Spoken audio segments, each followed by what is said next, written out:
So I'm here with Claes Manssen, CIO of University of Sydney, and Andrew Walker, the CTO and illustrious project leader of ThunderLabs. I think lots of podcasts spend lots of time getting to know each other and easing their guests in. I don't intend to do that. I'm straight into the fray, I say. So I might just start with an easy question. And I think by the end of our time together, everybody will know everything that they need to know about both of you, which should be fun. You didn't mention that to me before we started.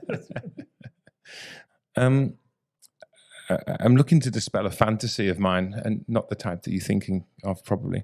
But why do executives feel the pressure to achieve the funding they want by using politically expedient themes?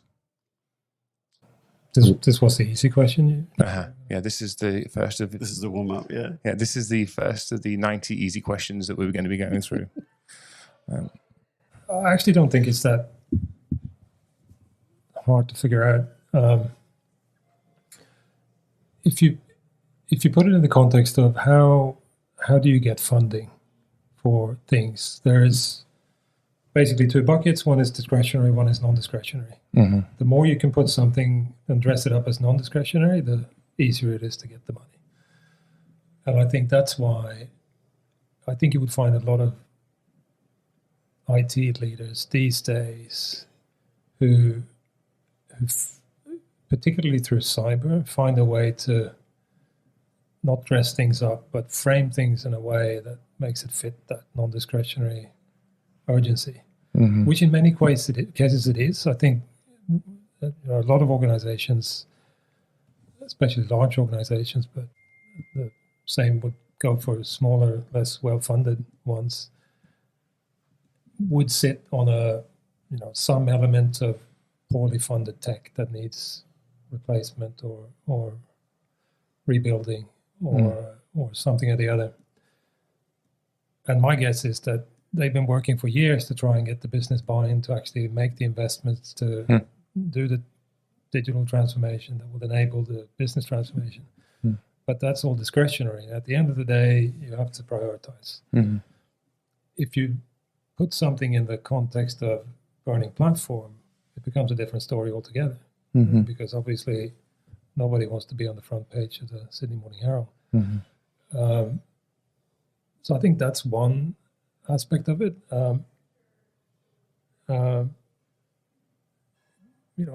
You always have more to do than the funding available to do it with. That's nature. I think the reason I asked the question, it might loop over to you, Andrew. You're saying I misunderstood you? No, not at all. Well, yeah, a little bit, but no. No, because it's the question I want to ask them feeds into this, and it's again, it's my layman's understanding, and so forgive me if it's off. But Andrew, you were saying to me earlier today that when you have multiple purposes of a particular project, veiled purposes, again, you pick the right words, you then lose the ability to focus, right? So I'm directly riffing off something I heard from you this morning, which is about delivery and trying to weave together too many things. So just if that's a truth, and what Claes is saying is the truth, which is clear to me, like what's the alternative? So I think it's worth saying that setting a project up for, as the example you used, right, cyber, setting a project up that has a goal of achieving A, but you're using a different messaging around that, is going to be awkward when you come to deliver, because if you want everyone to be formed around a particular purpose, that purpose needs to not be ambiguous, which is the point I was making earlier today. So I think in that situation, that would be awkward, right? Is you've got to get funding in a certain way. If you give a team of people the formal brief, you'll get a different outcome from the other brief. That was the real reason you did the thing. If that was Yeah, no, you're absolutely right. But just to be clear, so it's not misunderstood, I'm not talking here about claiming something is a cyber risk while it's not, just because you need the justification to get something done. But in many cases, some things are left for too long and they never get the airtime that they need. And it might be a really critical component in a genuine business improvement journey with real tangible business improvement goals attached to it. And I think once you've identified something as, this is a burning platform that we clearly need to do something about, that, how you address the fixing of that should be improving the business and addressing things as what are the tangible business benefits that this delivers, rather than just ripping something out and replacing it with something else. I think probably going over to your point about alignment of goals. So the context of this was a conversation we were having earlier about some of the common project rescue themes. So totally separate podcast, different purpose, different topic. But the point I was making in that is that if you have two goals for a particular piece of work, stated or otherwise, then it's difficult to be successful in either. So if you do have a piece of work that is genuinely going to drive efficiency into a business, and genuinely there is a cyber risk, if it's pushed forward as a cyber project because you have to fix the cyber risk, the focus is the cyber risk. And any benefit you get in improved efficiency in the business is secondary. So you're not going to achieve the original goal that you might have achieved if you had done the project 2 years ago when it was and got it up on its own merits as a business efficiency thing. So an example in a call center would be, we're trying to increase customer satisfaction at the same time as halve the call handling time. So the point I was making earlier on about that is that those are two very different things. They have different sponsors. They have different reporting mechanisms. They have different, you're going to say different things at every meeting that is conducted. Your business analysts will ask different questions for those things. So, and this was also in the context of making sure that you only have one purpose for each project. Because if you have two purposes, it gets very distracting for the team to understand, well, which of those is most important. So that's I wasn't so much riffing on what you were saying about the challenges that you said. It's more a question of, okay, well, if there's one purpose versus two, then one has to be primary. So if it's a cyber project, then cyber's primary, and whatever benefits you can get otherwise, fantastic. Yeah, and again, I wasn't necessarily making reference to use it either. It's just a general observation of the industry. But the other thing is, if we look at cyber as a non-discretionary objective, it's a hygiene factor. It's either or. Whereas, so take a hypothetical example: we have something that's old and murky. We replace it with something else. So long as it meets the hygiene factor requirements, we can leave it, and then it doesn't have to be looked at as a goal again, and then we can concentrate on the business improvement. Yeah, I think what that points to is it's hard. It's hard as an executive to marry up the genuine needs of a business with the high, medium, and low imperatives as perceived by the wider community. Right? And ultimately, from where you're standing, you might have a view of what the needs of the business are, but ultimately, the people who provide the funding and approve it, they're the ones making the decision, and they sometimes might have a different view than you are, and in many cases, that view might be right. Yep. One of the things that comes to mind for me is, and again, acknowledge what we talked about there, is almost the advisory piece to people looking for, how they go about funding their projects. Like if people are sitting here now thinking, okay, well, I've got something I need to fund for next year. What observations would you make from your experience that are successful and then also get outcomes? Like, what advice would you pass on? Do you want to start? I think that's for you, Claes, actually. That's for me. Yeah. Well, I don't mind answering it. I do have an opinion, but I'll do mine second. Yeah. Well, I think with anything, and it goes to the whole life cycle of anything that you want to do, it can't happen in isolation. So it's not. I mean, it's not yours. You're one part of the, whatever needs to happen to make this come to fruition. If I think it's the wrong lens to have on this, that there is tech and we need funding for tech to be done. That's totally the wrong lens. This is something that's owned by the business. I can't do anything unless there are people in the business who actually wants to do something and see some tangible benefits. But it's down tools, period. Why would you want to do that? You're setting yourself up to fail, delivering some technology that may or may not have business impact. So I think ultimately the conversation needs to be benefits driven, and there needs to be a conversation, and there needs to be a very close link up and collaboration between the tech IT side of things and the users and the business owners, all the way from conceiving, funding, requisition, design through delivery, or else it's doomed. How the budgeting mechanisms work is could be all sorts of different ways, but ultimately, wherever the funding gets paid to or from, that conversation and that pact between whoever benefits from this being done in the first place and who actually does some of the legwork to build it, it's an absolute fundamental dependency. So I see using someone else in the industry, like a payments provider, as an example. I think because I'm the outside looking in, right? You're the in most cases you're my customer. So I see a real challenge in a lot of businesses. Most businesses budget on a yearly cycle, and I see that. If you combine business with tech and you say, okay, great, I'm going to try and solve these problems, you've generally got to plan ahead for a long period. And one of the downsides of that process is that you generally have to ask for the overall money.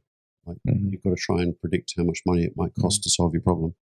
So if you've got an efficiency problem in customer onboarding for a payments provider, the most efficient way of going about that is to build, a small MVP, release it to a few customers, onboard a few customers, and learn from that. And that'll give you much better insights, and you'll actually start delivering some business benefit. So instead of investing $1 million before you get any benefit, spending 12 months, you might invest a couple $100,000. You might onboard a few customers and learn a huge amount from that. But you don't have that option in many organizations. I'm not sure if that's true with universities or not, but in most companies, certainly most financial services companies, there's this yearly budgeting cycle. So you can't really, there's no mechanism in that to go and ask for funding for pilot. So I actually see a lot of inefficiency in general. And I guess a topic for another day. I'd love to have a separate podcast just on procurement. Just from the perspective of the effect that procurement has on the efficiency of the business to solve its own problems. Yeah, but I think that also it sort of highlights one of the differences between the traditional way of funding these types of things and I hate to use the word agile, but it's a more, I suppose, product-centric approach, because what you really want is an agreed capacity to deliver something that may change through the year, and that capacity should cover your maintenance and whatever else you want to build, including things you want to build with other outside parties. That should just be an extension of your capability. Yeah, totally agree. Yeah. So that you don't have this very initiative-centered planning and funding mechanism, which not only tend to be very start-stop and jolty, it becomes extremely difficult to plan ahead for the business. So, in a sense, what you would like to have is, call it a persistent team, or no, not a persistent team, but a persistent capacity and capability that may be a core team and then be augmented with others. Or you might have a procurement cycle sort of meddling into that, but at least you have some agreement year on year that it doesn't fluctuate too much. If you have that, and you're not funded for initiatives, you're funded for a broad set of work that can be prioritized by the business at the beginning of each year for sure, but it's within this context, within this context and with these boundaries.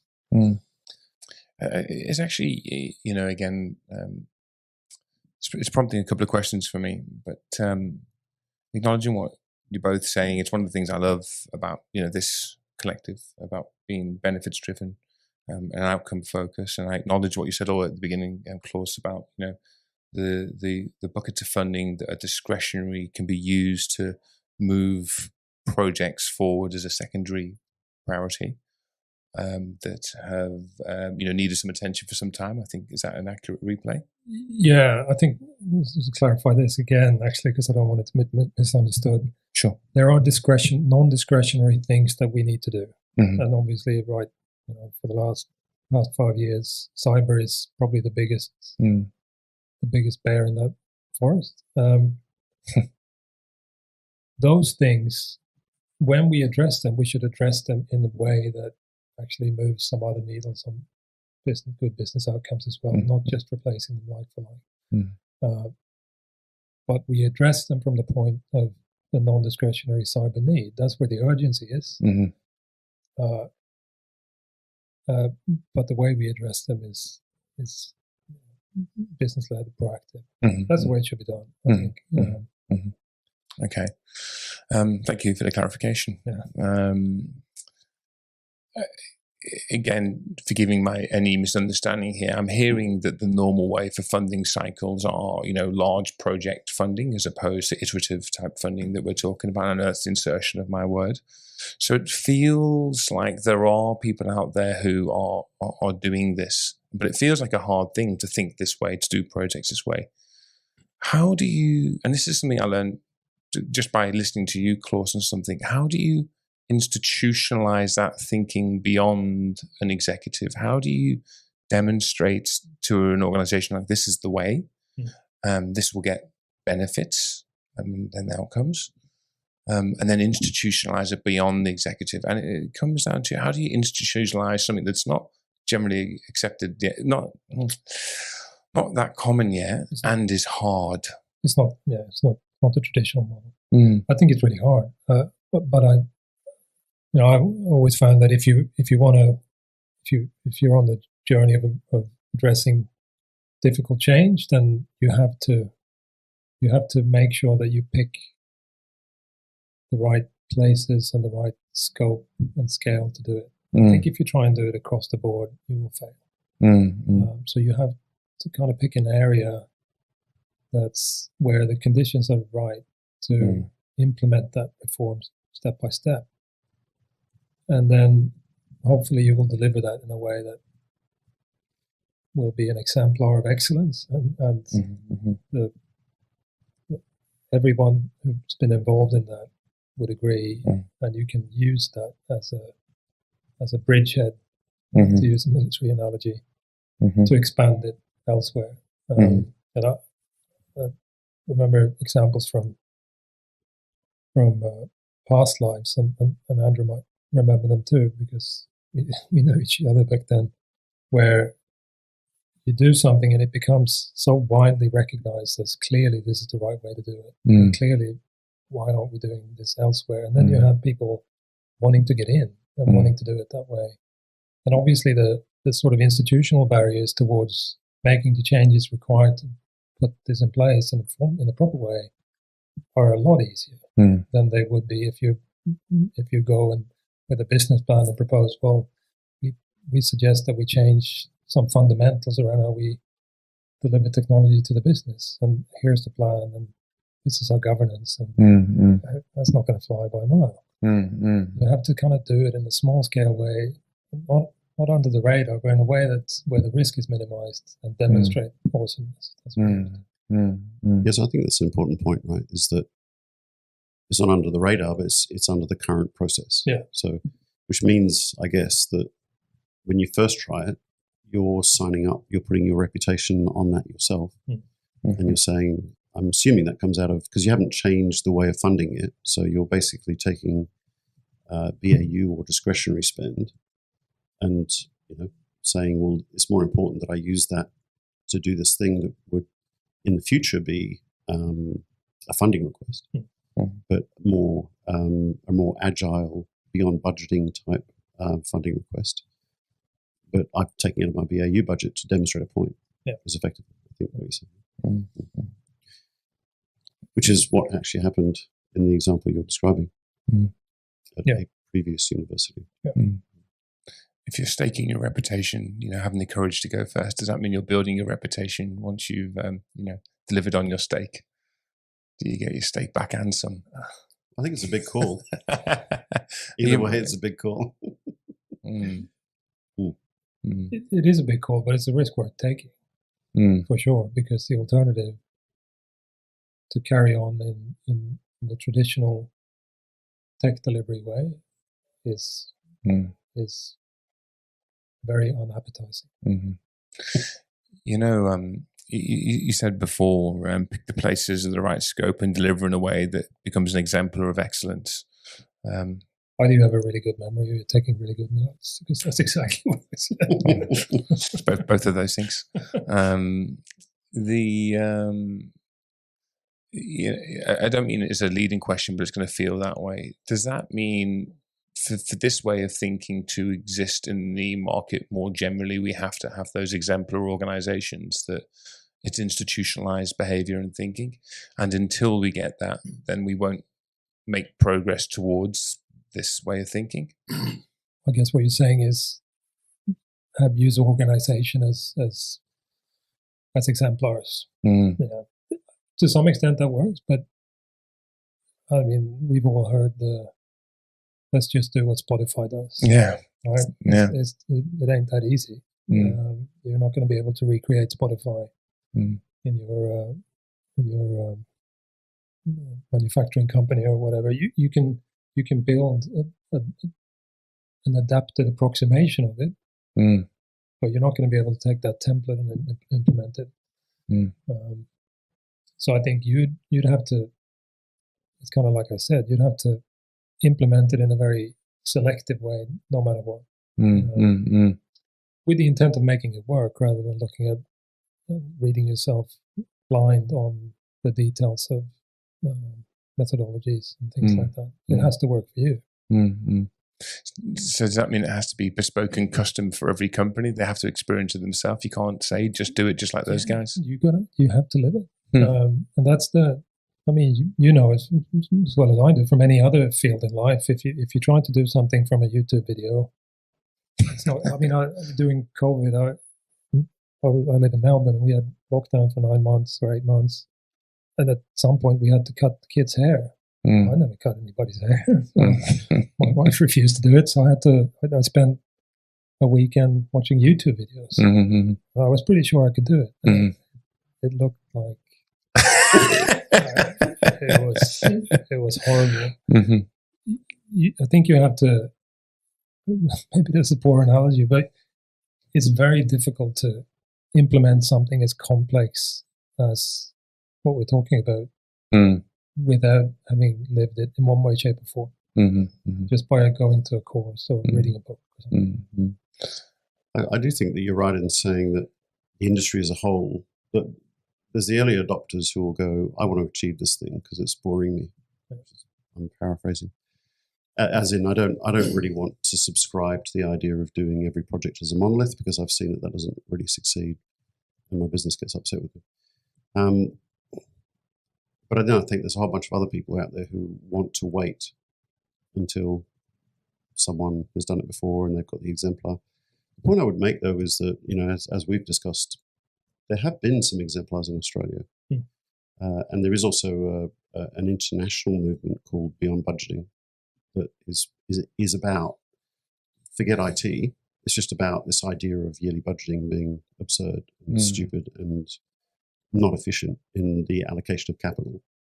And the idea behind beyond budgeting is just that same as systems thinking to some degree. The decision should be made closest to the point where the information originates from.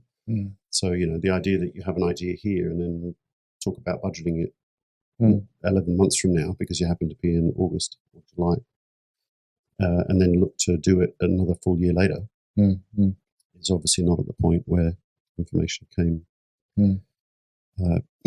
forward. So I think there are some already today, is the point I'm trying to make. There already are some markers that are organizations that are picking up that idea of beyond budgeting. And there's also, like back in the day, Suncorp was definitely heralded in the early days of Agile. Well, not the early days, but the middle days of Agile as being a management team capable of thinking outside the box and thinking about funding in a different way. So I think there's a really strong signal. And more recently, which I think is awesome that it's happening in government, is the Service New South Wales crew that are doing exactly what you're describing. Right? They've got fixed capacity and they make decisions on what's the highest value thing, albeit given a clear purpose. Like, this is what we're trying to achieve on this particular team. And for me, that's something that people say it, but then the people who are coming, so like Spotify said that, right? So Henrik Nieberg in his videos talked about the importance of purpose in the team.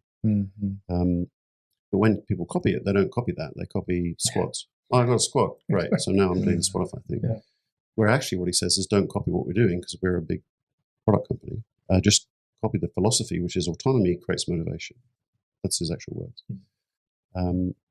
And he talks for a good quarter of one of the videos about the importance of being clear. If you state the goal of the team incorrectly, the team will go the wrong way. So, the importance of purpose and a well-stated purpose is huge. But that's deeply fascinating. It's also, if you think about it, that purpose, it's very easy to say we need to understand the purpose. But from that, if you look at all the methodologies and all the trainings, we sort of kind of proxy a lot of stuff. As long as we do the rituals, as long as we, got the Kanban, stating that everybody needs to understand the purpose is not the same thing as everybody understanding the purpose, because then understanding the purpose is a deeply internalized feeling about what it is that we're doing that needs to be shared by everybody in the team. And I think that's why you get outcomes and models like Spotify is working, which is why you translate this to a blueprint and a methodology and try and implement it will fail. It's the value of the value of those integrated multifunctional teams is not that they have a stand up every morning and have a post-it note with what they're supposed to be doing. It's that they all are on the same page about what is it that we're trying to accomplish, and that they're able to improvise, adapt, and overcome along the way. That's difficult to copy. I also think that everyone glosses over the fact that these are product companies, and I just fundamentally think that the way you describe your purpose in a product company is fundamentally different from the way you describe your purpose as a project team, regardless of whether you're part of a permanent team or a temporary team. In an organization that is not selling not selling a digital product, I think it's a mistake to think of it as a product. I think it's better to think about it as, what is this team trying to achieve in the next 6 months? We're trying to reduce the amount of time it takes to get a valid student application, or cut call time in half, or whatever. And I think there are some very simple, and I agree, I think people talk about purpose, but they don't define what is a good purpose and what's a bad one. They don't say, here's how you should tell the difference. They don't talk about how to arrive at one. The training just doesn't include that. Certainly no Scrum training, no extreme programming training, no Kanban training teaches you that stuff. And I think, given how important it is, there should be a whole bunch of training. But you can't really train for it, though. It's something you feel. So I go back to previous life, which was about we built tech for a global health startup. It was very easy to understand the purpose of the overall organization because the degrees to global impact and disease prevention was it was just 2 degrees. The people we talked to and built software for were right on the front line. In that context, the purpose is crisp clear. There's no way around it. And even if you're even if you test software and you haven't actually met, you haven't been sitting down with users, you understand it because it permeates through the whole team. It's to Andrew's point, it is a lot more difficult to recreate that, and I fundamentally don't think it's possible to do that on a piece of paper. You're smiling now. I think that I've said it slightly differently. So I think that is what all teams should treat as their goal, is that everyone on the team implicitly understands exactly when they've succeeded and when they haven't. Yeah, absolutely. Now, it may not be as obvious to start with. You may have to spend a bit more time asking a few more questions about, well, is it this or is it this? And if we did this but we didn't do this, is that more important or is this more important? You may have to use some questioning techniques. But at the end of the day, a project team that understands the difference between success and failure in crystal clear terms, and everyone can. You ask anyone on the team, you say, "Look, why are we here? What does success look like when we're finished in 6 months' time?"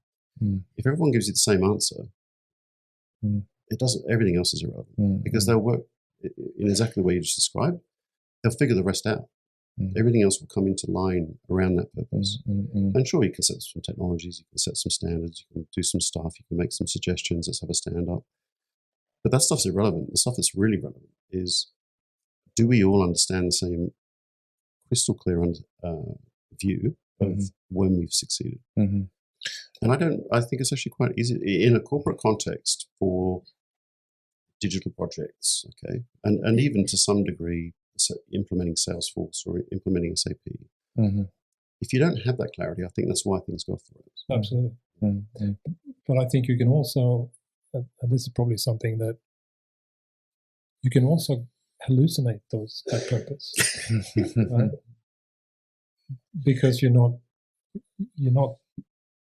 enough well blended in with the business who it's supposed to benefit. So I'm sure that a lot of projects where it goes wrong, if you ask every single team member, they would answer give the same answer to the question, what's your purpose, and what does success look like? But that still might not be the real answer because it's not anchored in the right way. You sort of set things up in a way that disconnected from what it's supposed to be. I really like that. You can hallucinate the purpose if you're not connected to the business. It's classic. What you're making me think, actually, the way that you describe purpose, Andrew, to me sounds like a finish line. It doesn't necessarily sound like a purpose. I'm sure the finish line is the purpose, and I feel that's distinct from when I hear Claes talk about, let's say, save 1 million lives. It's a visceral purpose, and I note that we're using those things interchangeably, benefit and purpose. But so I wonder if that's intentional or accidental that you're saying the benefit is the purpose, because I see there's the shade. I mean, the last company I was involved with before here, our purpose was to help 10,000 children in 5 years find freedom through movement. Physically treat children to move. Yeah, sure. Underpinning that, we had lots of projects with finish lines, things we were trying to achieve.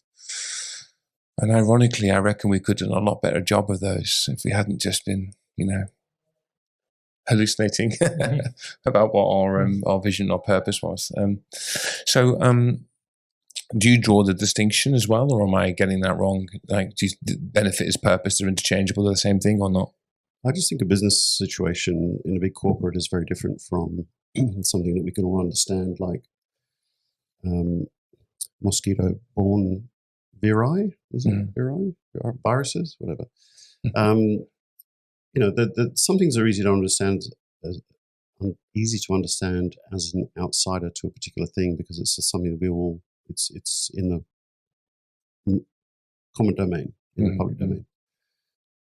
I just think that the corporate environment is a much more specialized version of that. But if you can't come up with a statement, you should not be asking for money.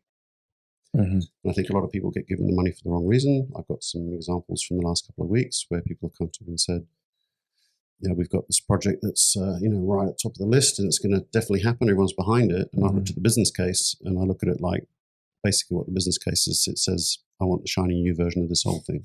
And the number of times that is the purpose of the project. Right? But so, a real example is we need a new order management system for the publishing system. Great. So if I take that, I failed. Right? I failed because there's a number of litmus tests that I apply to something to say, is it a genuine outcome? And an outcome for me is the benefit side of a cost benefit. Right? So it's the benefit statement, which is typically what we were talking about this morning. Right?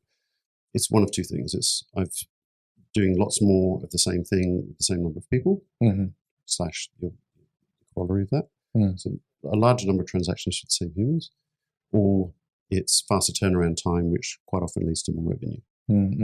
A good example in another university, not University of Sydney, was I offer a place to a law student quicker. I lose fewer students to my competing university because they can offer it quicker. Does that make sense? Right? So they're the two most common. They're not the only ones, but they're the most common. So that's a real benefit statement. Right?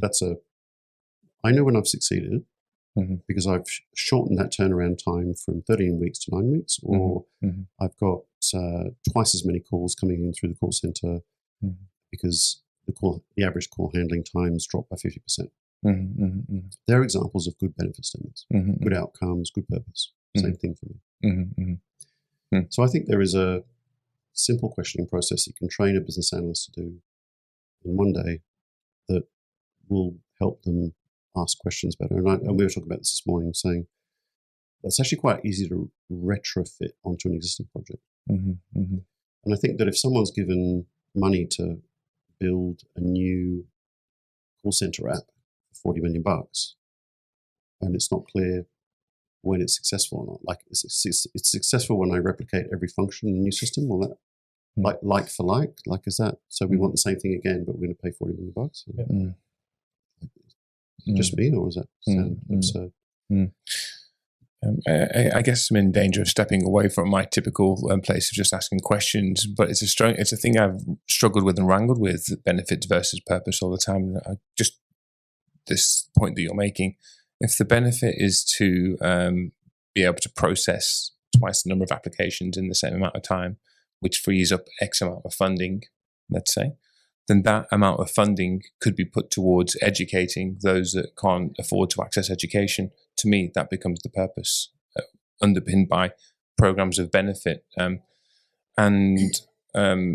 guess I'm just struggling a little bit with the interchangeability of purpose and benefit. But again, I think you're onto something. I think the benefit needs to anchor into the purpose. I think the challenge that many organizations have, or the mistake they make, is it's quite difficult to be clear on purpose. Sure. Not everybody is a neurosurgeon, where it's pretty binary. A lot of organizations find themselves in the land where they have to, where they define purposes that all sound very fluffy. And to put on top of that, in many cases, then you define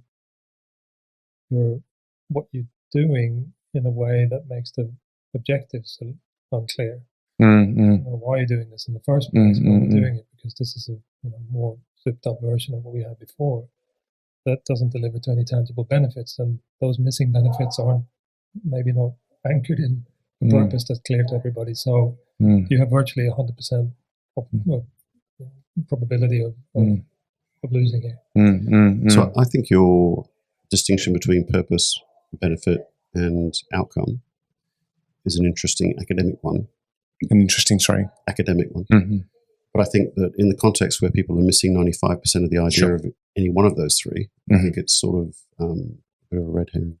I think that's the key point, Andrew. People do things without really understanding it, why it is that they're doing it. At all. A clear benefit.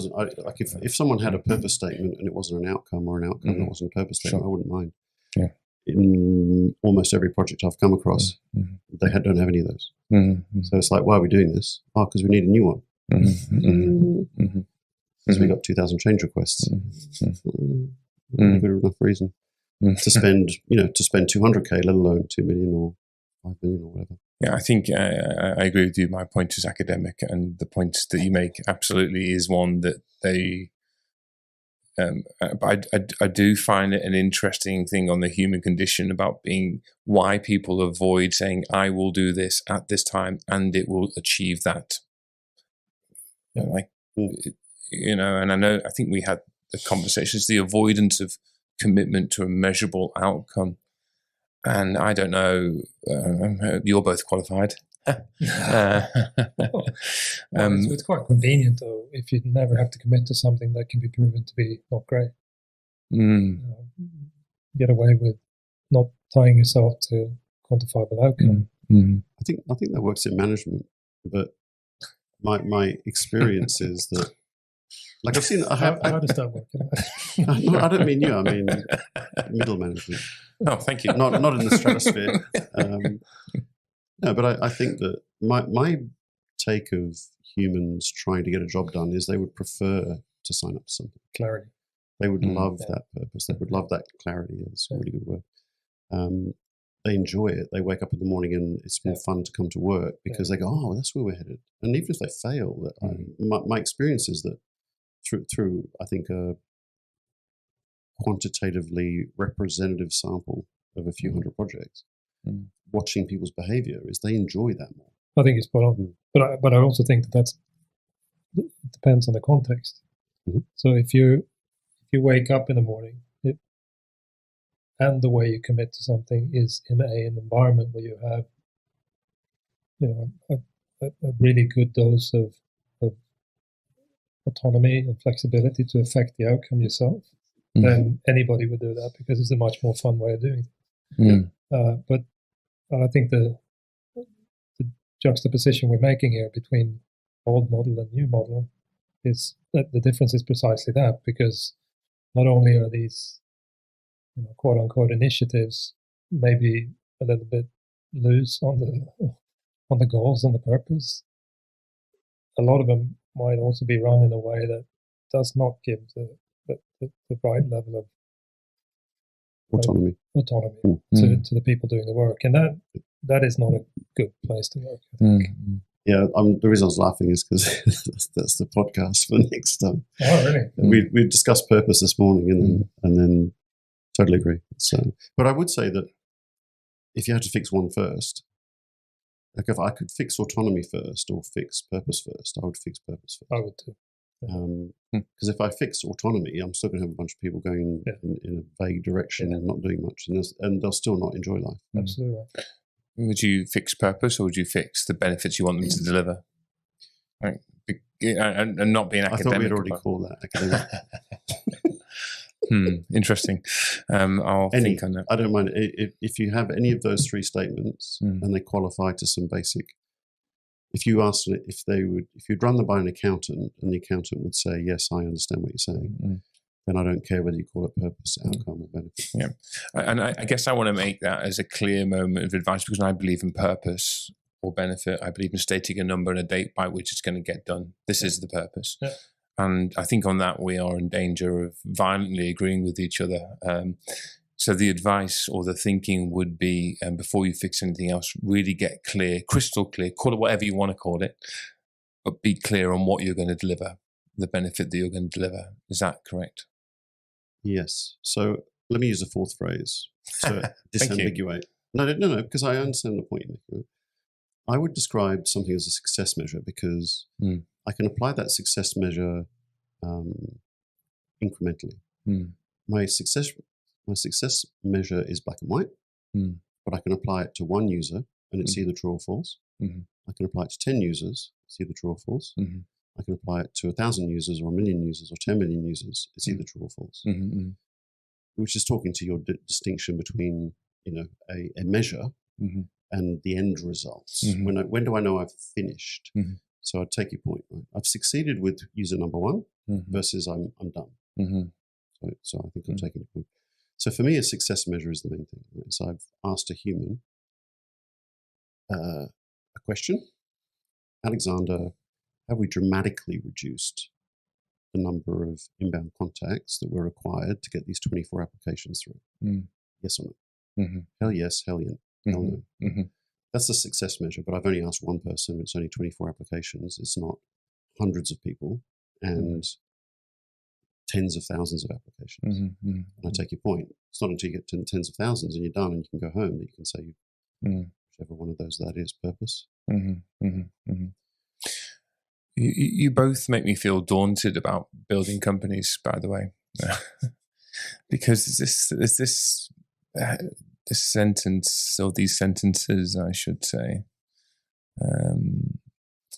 you made me think that when you build anything, you can't copy it. You can't learn it from YouTube, Claes. No, you can't copy it, but it's not going to be that easy.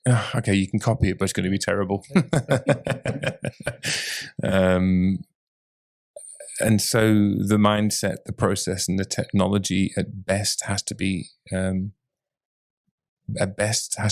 customized heavily or built from ground up. The only thing that you can take as your flag in the ground, the only thing that you can do is the statement of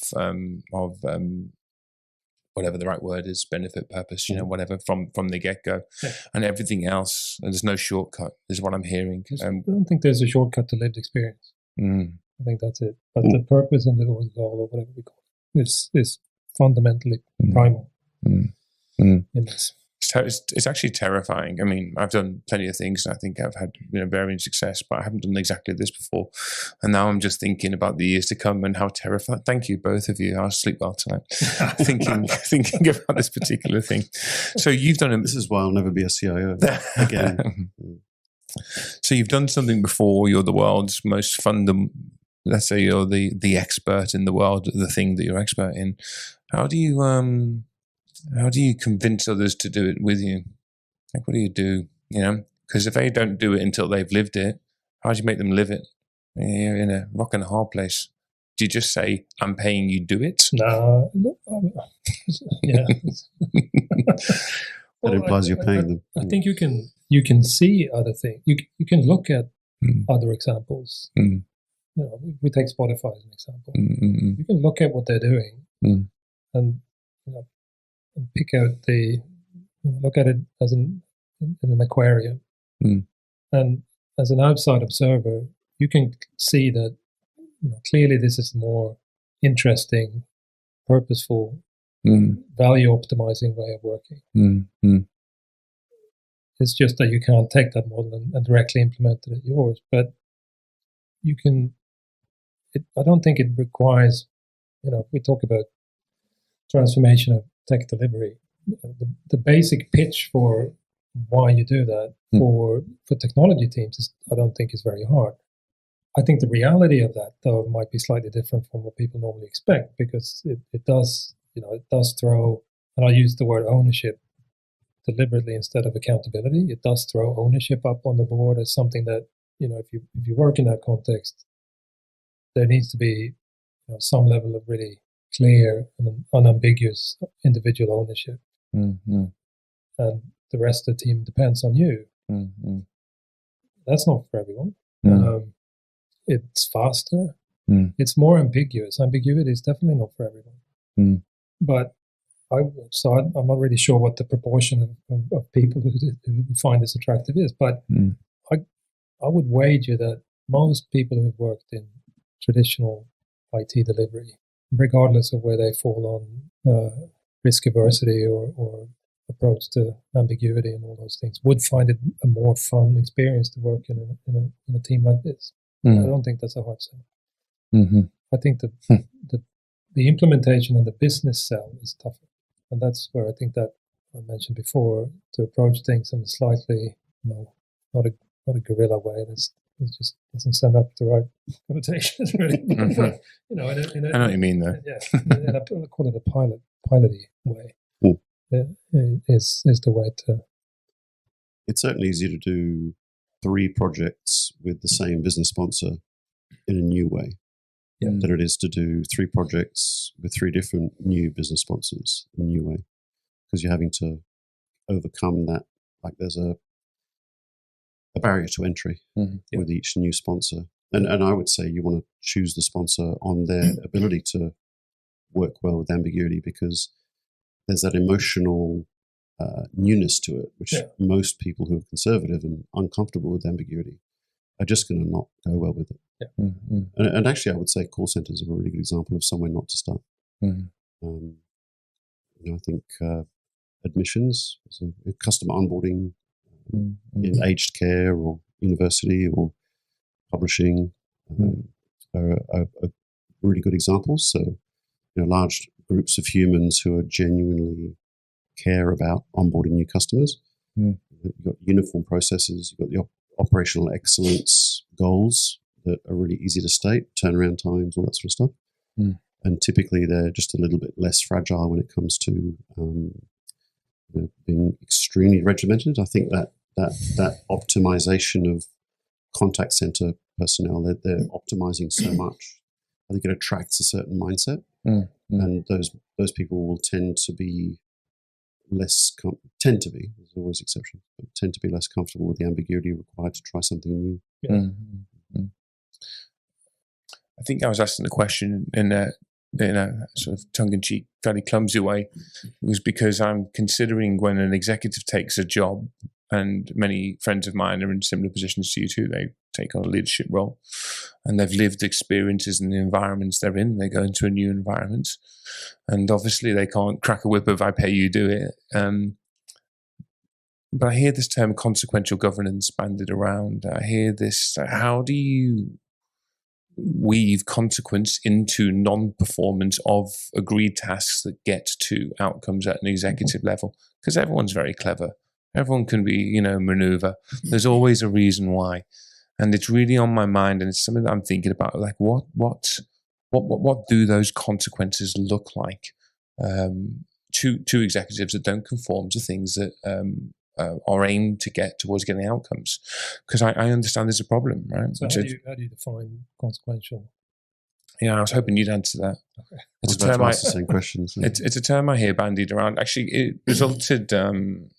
I didn't really know where it came from, but it's a term I hear bandied around in relation to getting executives to perform tasks, right? So it's interesting, when you look it up, you can't find the answer on what it is. So I can't give you it. And if it's not something that, you know, we'd be debating the meaning of it, then we can pause and I'll do better next time. But I suppose it is about, if I take away that and think about consequences for executives and focus on outcome. I mean, do you have any views on that? No? Good. It's a good one, isn't it? That's probably not the answer you want to take. I have no answers. The point is to ask the question without the answers. What I would say on the broader question of, okay, how do you start? How do you move forward? How do you make something bigger after you've got that beachhead? What I have seen work really, really well, probably better than anything else, is just excitement and energy and momentum being built up by one tiny team in an organization. It can actually almost create a feeding frenzy where other teams look on, other business teams look on. You know, we've had experiences where, say, the head of research has done a project this way and just gone, I want all of my projects to happen this way. This is the way forward. Where it creates an excitement and people are drawing things from you. On a smaller scale, building into a solution at the beginning of, like if you're rolling out something incrementally, you're building at the beginning of the project, deploying at the beginning. Not to everyone, obviously, but you know, like to a pilot group of users or whatever.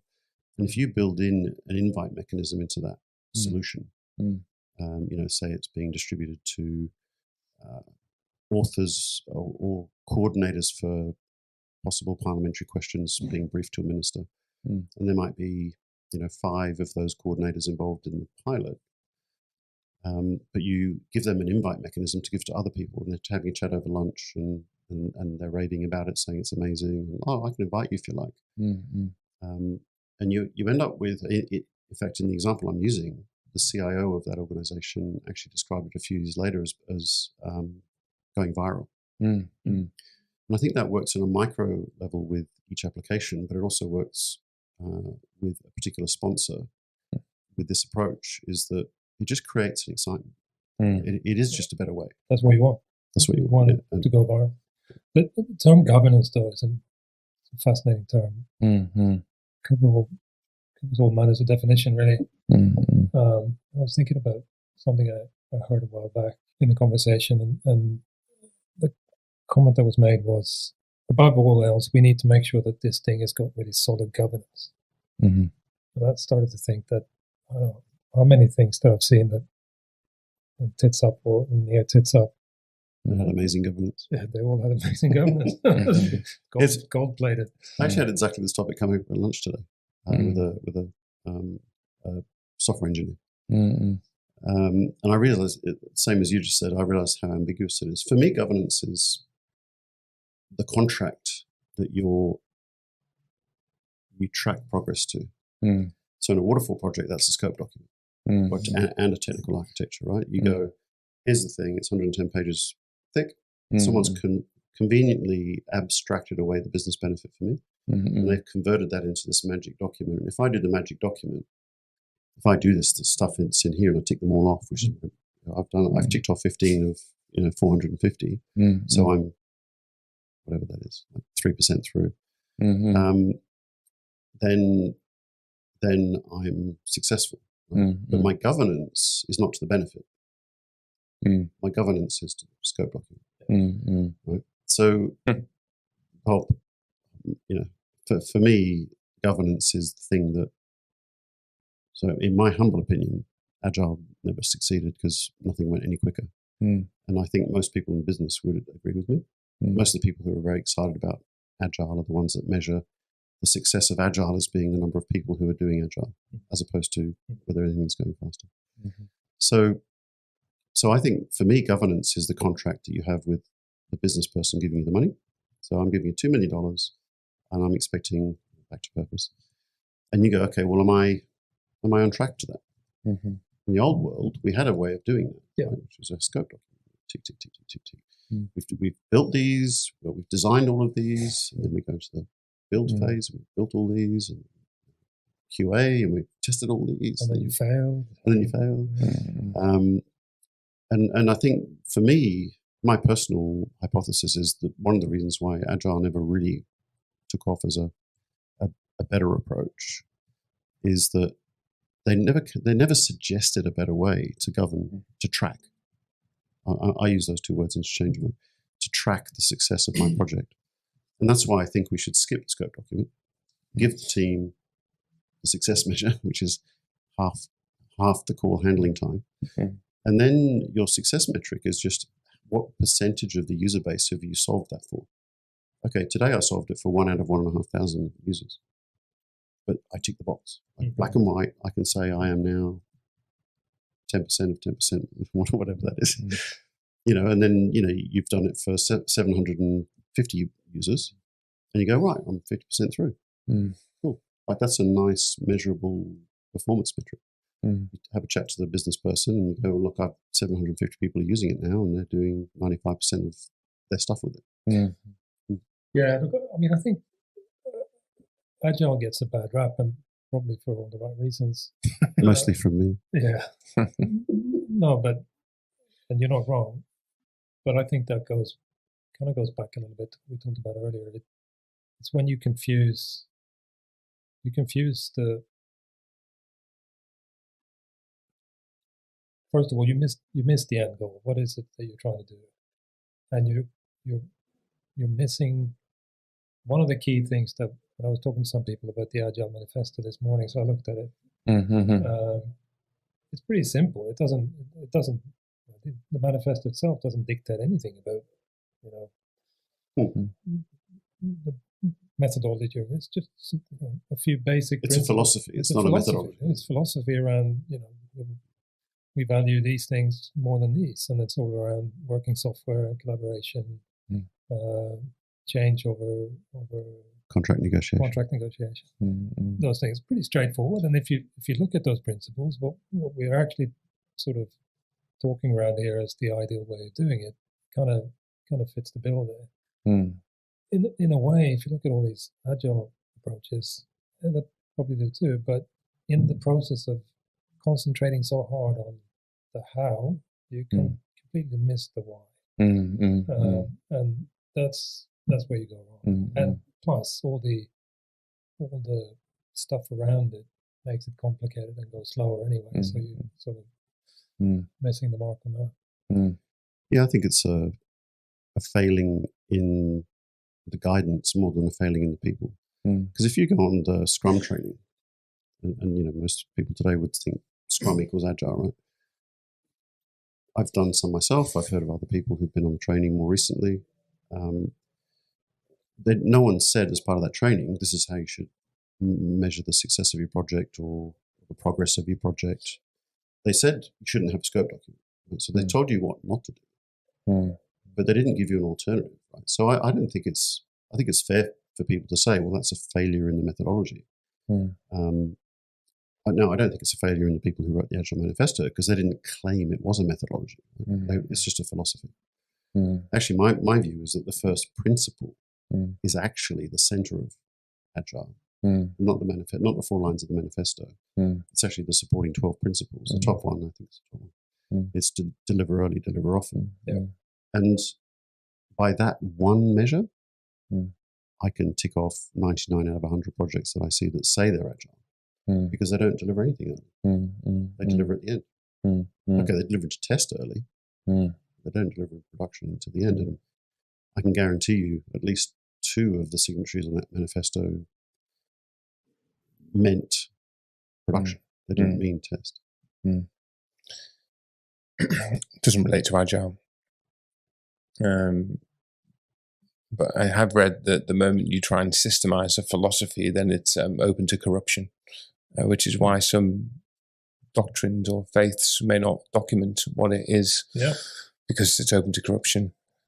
And Andrew, it makes me think of you actually, and how you have a system and you have a philosophy, but how you instruct many in the world to follow the philosophy without corrupting it by over documenting it and losing the purity of what it stands for. I don't mean to be too esoteric on that, but I really see it as a deep quandary, and it is also the human condition, right? People see a philosophy and think, oh, that's a good idea, and then they systemize it and become bureaucrats, and they become the worst enemy of the thing that was meant to do so much good in the first place. Because you want it to be clear, you want it to be packageable and easy to. So I think Spotify, back to our earlier conversation, is a really good example of that, right? So you have a guy on a video, Henrik Nieberg, and he's saying, here's the philosophy. His philosophy is really clear in video number 1. It's about a third of the way through. He says, autonomy leads to motivation. You can't have autonomy in a big corporate without purpose. Otherwise, those don't work, right? It's almost like you're listening to Dan Pink. He says, so everything I'm about to tell you about how we do stuff, you need to take with a grain of salt. It's just like a default. It's how we do it. And we're changing it every day. That's what he says. I think on something. But what everyone takes away from that is, let me go and do squats. Right? So I totally agree with you. But I do believe that there's value in being prescriptive. So there'll be, let's not call it corruption, let's call it imperfection in communication. Some people will always read the same thing and just take what it was that they didn't get in their cornflakes from that. I don't know. But the people who genuinely want to try something, the more guidance you can give them, and which is what I love about those questions you're asking in the first podcast. It's like, well, if you want to do this by yourself, what's the 3 things you want to do? Like giving people an idea about a default. Okay, if you can't think of your own way of doing it, then start here. I think it's useful. I think it's, and I think it's just important to do what Henrik Nieberg did and say, people who are listening. Mm-hmm. Sorry, to Henry, not to me. If the important thing is the philosophy, and that's these things here, right? And here's the way we do it. Mm. But footnote almost certainly doesn't apply to you, but Mm-hmm. like pick the bits you like. Mm. I think it's useful. Mm. I think there's a lot of stuff that I picked up from these videos as a result of listening to them, like physical arrangement of spaces, which I've never done myself, but I was like, oh, that's interesting. It adds value by being, used the word earlier on, not prescriptive, but opinionated. Opinionation is useful, I think, because it's like, well, this is my opinion. Now you can take it or leave it, but at least you've got an idea. I'm going to change speed in a second, but you're making me think that leaders should be doing courses in delivery philosophy that are not written as opposed to delivery systems, because they walk out of training and they have a system they should follow, and that's what they walk away with, as opposed to walk away with a philosophy, possibly, on what they should think of. Everyone likes systems because it's packaged. It's easier to follow. It's easier to follow. And I think the fact that the system may not work. So that's my issue with Scrum, right? Is that it's not prescriptive enough. It's not. Sorry, I say it's my problem. People, I think as it was and described the way it was as a manifesto, it's perfect. I'm not suggesting that they did anything wrong, but in the way it's been adopted by the world, I think the mistakes have been to think that it was a full replacement for a methodology like waterfall. Because, waterfall is like, if you do Prince 2 as an example, right? You do Prince 2 training, certification, you'll spend that much time. You read manifesto and do the Scrum training, and you spend that much time. That much time. It's just a different thing. And I think that being prescriptive or giving people a default, even such a basic thing as if you're doing digital projects and if you have not a standard but a default, so use this unless you've got a reason not to use this. You don't say don't use anything else, you just say use this first. It's useful because people have to think, it's like, oh, do I like that? Oh, I don't like that. Okay, well, I'm not going to use it. But at least you've got one lazy option. Why, when I talk to either of you, do I always feel like I've got more questions than answers? That's a rhetorical question. You just asked a question. It's rhetorical. We've got a few minutes left. What has not been covered that you would like to cover, or is a burning thought that needs clarification from what we've discussed so far? If anything. I thought one of the points you made yesterday was an interesting one. While we've got Claes here, I think it's worth chatting through. I'm going to phrase it slightly differently. So why... No, I'll ask the original version of yours. So why is it that universities seem to have been a place where this approach can be applied more easily than, say, a big financial institution? Do you think that's the case? Yes. So me personally, if I think about the number of projects that I've done in an educational context versus the number of projects that I've done in financial services, fair few in financial services, don't get me wrong. And, some of these environments definitely lend themselves to doing this more than others. Yeah, I don't have the data to fact check your claim, but I don't doubt that you're wrong. In the case of financial services that I used to work in biopharma, I would assume that there is a degree of conservatism on top of regulation that makes it difficult to change these things in that environment. Universities are also regulated, but probably not to the same degree, but they also have a slightly less formalized command structure usually. So you would be able to find people to work with and experiment ways of delivery around certain initiatives more easily in an environment like that, I would imagine.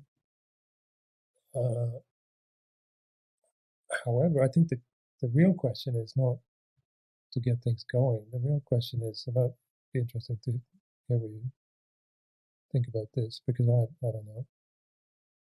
To what extent and in what conditions do you make it stick? Because the other thing I can see in universities is that it's a compliance culture, so you always have that to push through. So you might be able to put something in, get some really good results, and then it sort of peters out. I think that's the risk in most organizations, but what are the conditions for making it stick? I'd be interested to know. If it's a startup, that's a given, because that would be I think, default way of operating and building stuff. But in large organizations, what's the sticking mechanism that seems to make a difference? I have no idea. Maybe. I think it's good. So, in terms of there's two questions, right? One question is if and why a university is easier than, say, financial institutions or a publishing company. And one hint towards that, I think, is regulation. So hysteria around regulation. Because my experience is that regulation itself is usually straightforward, and APRA, as an example, I've always found to be quite reasonable. It's the hysteria in the organisation around that, the conservatism in the organisation to not do the thing that's perceived about APRA. That's the issue. So it's a perception issue. I'll come back and answer the second question, I think, if I can remember it. But I think for me, there's a second thing. And if I look at the difference between an insurance company, a bank, and a university, I actually think going back to the 80s or 90s when they phrased this term information intensive, but actually from a human process perspective, universities are more information intensive. So a lot of the processes in a bank or an insurance company, a lot of those things are already systemized. The number of process touch points on a customer are quite small. So you like change of address, buy a new product, make a claim. It's not a lot. You look at a university and they're like 100 processes that are high volume. It's not enough. So there's around 350 processes, but I think of those, at least 100 are high enough volume that touch students and lecturers and professors that you just end up with more information intensive and more labor intensive processes. So I think my guess is that there's more business benefit to be had. There is. Yeah. So yeah, absolutely. And you have a bigger surface area to operate on. That's it, bigger surface area. So back to your original question, which is how do you make it stick? So I have to be honest and say that we haven't proven that yet.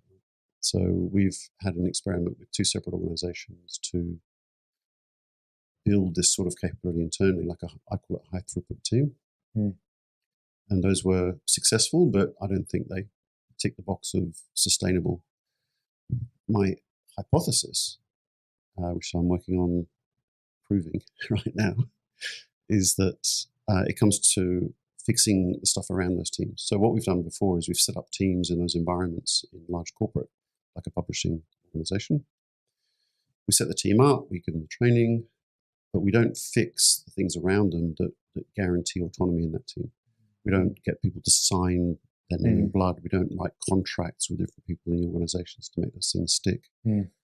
But in hindsight, having done that a couple of times, it's really clear to me what was missing. And what was missing was just a systemic way of replacing the current controls around those teams, which are currently roadblocks, into non-blocking controls.